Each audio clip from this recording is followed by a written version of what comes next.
This is a typical woodchuck or groundhog hole.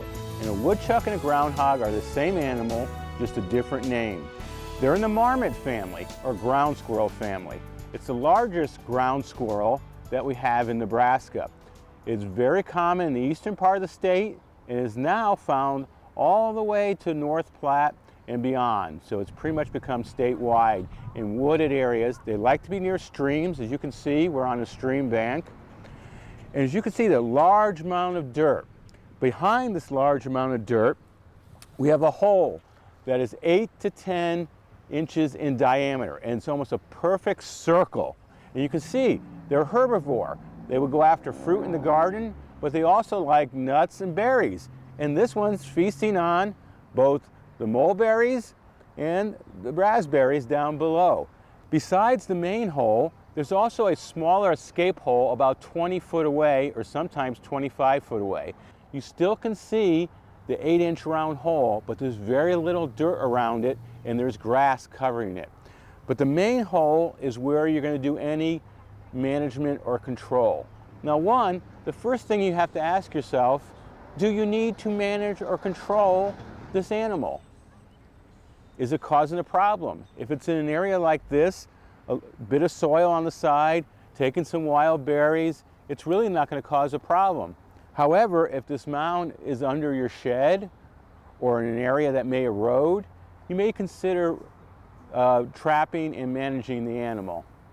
Now, when it comes to groundhogs or woodchucks, the only legal way to manage them is to trap them. Okay? You cannot use baits, you cannot use other poisons. There aren't any in the state of Nebraska registered for control of the woodchuck or groundhog. So what you want to do is get a square cage trap and place it right near the hole. Cover it with a sheet of burlap if it's not opaque, and then maybe with a board or the sheet even go over part of the hole. Wire that trap open so it does not flip, and maybe put some bait in there, such as a cucumber, a piece of zucchini, an apple, and let the animals take it for a day or two. Then come back, rebait, and unwire the cage. When the animal comes up to go back in there, it won't go as slow, it'll go faster and get caught in the cage. Now, it is against regulations in the state of Nebraska to translocate a woodchuck or groundhog, which means if you're going to release it live, you have to do that within 100 yards. It may or may not come back, so you may want to try that. To discourage them from coming back and still releasing them within 100 yards, pack this hole with gravel and then place the dirt back over the gravel and pack it. Chances are they won't occur and come back. If you really want to get them discouraged, not only pack this hole, but find the escape hole and put a couple of shovelfuls of gravel down the escape hole and pack that as well.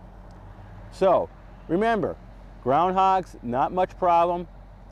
They will fight back to a dog or cat if they're cornered, but most of the time they're pretty much on their own. They're diurnal, which means they come out and sun themselves during the day. That doesn't mean anything's wrong with them, but they don't come out at night. They sun themselves during the day. Nice sunny day, you'll see them laying around. So see if you can live with them. If they're a problem, manage them.